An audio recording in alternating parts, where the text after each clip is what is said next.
Well, Miss Jill has a tough lesson today, but we'll try to keep it simple. We're talking about faith. Faith that God can help us in difficult times. You know, at PB, we have health situations where people come in after accidents and they have a hard time walking, and then they have to trust that the doctors will help us get them better. But in the day of Jesus, they opened up a hole in the roof. Unbelievable. They must have known that Jesus could help.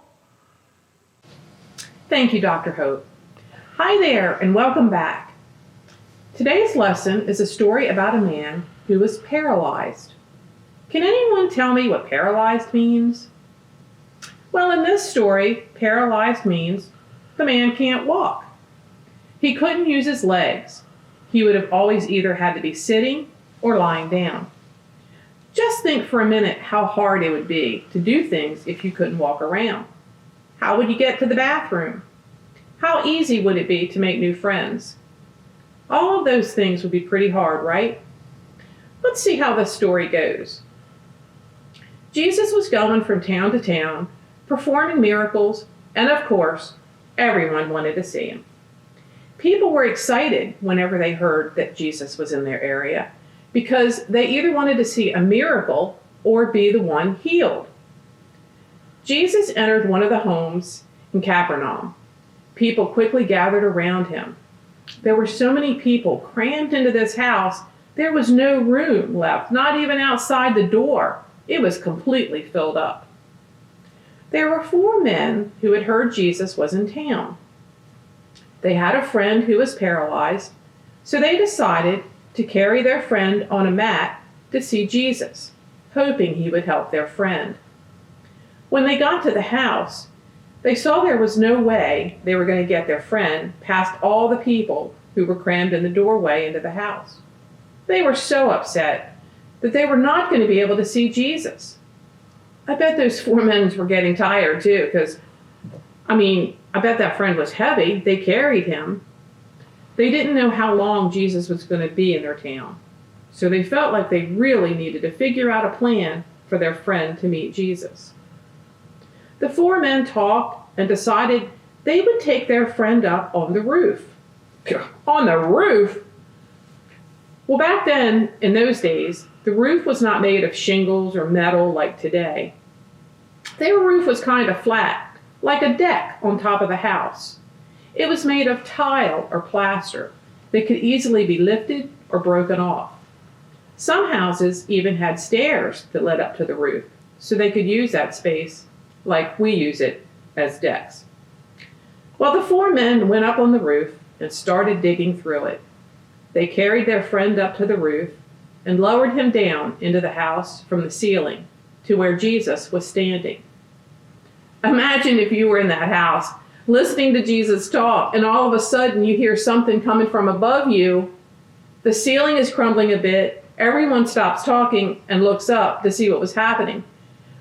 I bet Jesus was smiling as that man was being lowered down. I bet he was impressed with how those 4 men cared so much for their paralyzed friend. They chose to lower him from the roof because if they didn't care for their friend, they certainly wouldn't have gone to all of the trouble of digging up the roof of this house. The first thing Jesus said when he saw that these men believed in him was, "Son, your sins are forgiven." I'm thinking that is not what they were thinking was going to happen. After all, they had not carried their friend all this way, dug through a roof and lowered him down to Jesus, only to hear his sins had been forgiven. But you see, Jesus knew what was in the paralyzed man's heart. Jesus knew that being paralyzed would be hard, but it was even worse not to be forgiven. Well, some of the men in the house heard Jesus forgive the man, and they started talking among themselves. How dare this man forgive sins? Only God can do that. Immediately, Jesus knew what they were thinking and talking about. Jesus asked, "Why do you ask or think these things?" I bet that shocked those men to know Jesus knew their thoughts and had heard them talking. Jesus also asked them, which was easier to say to the paralyzed man? "Your sins are forgiven," or "Get up, take your mat, and walk"? The Son of Man has authority on earth to forgive sins. What? Let's see if we can figure out what Jesus meant by that last statement. I think Jesus was trying to get through to the men and tell them that he was the Son of Man, and God has given him the power to forgive sins and heal people. These things could not be done by just a regular person, but only by God. Remember, Jesus was born to Mary and Joseph, just regular people. They were his parents. But who told Mary she was going to have a son? Right? An angel sent from God told both Mary and Joseph to expect his son, Jesus, to be born to them. Jesus then said to the paralyzed man, "I tell you, get up, take your mat, and go home." In our Bible, it tells us the man got up, took his mat, and walked out in full view of everyone. I just have to wonder, though, how the man really reacted when he was suddenly told to get up and go home. I'm thinking he thanked Jesus and probably even gave him a hug. He may have laughed with happiness, or maybe did a little dance on his way out. Either way, Jesus had healed this paralyzed man. The crowd of people were amazed, and they praised God. Now, today's lesson needs to be explained a little. This lesson does not mean if someone is paralyzed or very sick, a quick prayer will fix everything. It's a little deeper than that. Jesus did not say, "Get up, you're healed." No, he first said he forgave the man of his sins. God knows what we need for healing on the inside, not so much the outside. God knows what is best for us. As we grow older, we know what we need to do, and that is live our lives as good Christians.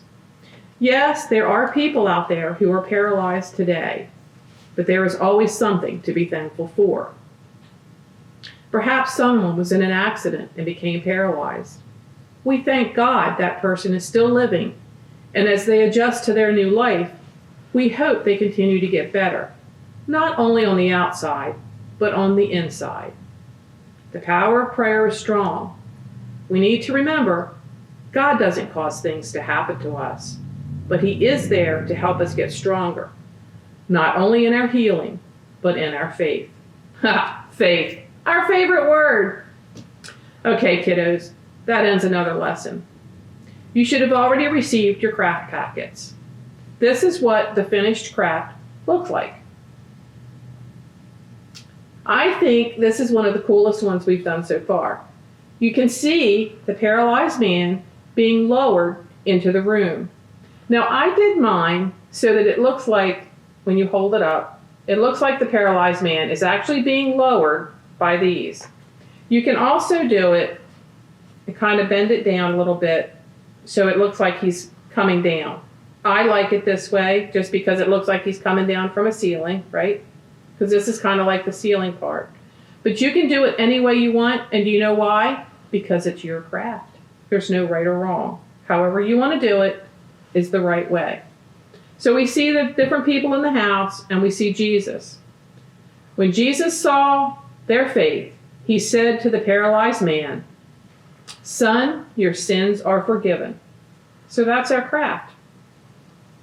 There's also a puzzle page for you to print out. It's different things you got to find and then color the page. And there's bulletins for printing on the website as well. So remember, wear your mask, wash your hands, keep them away from your face, and say those prayers. I'll see you next week.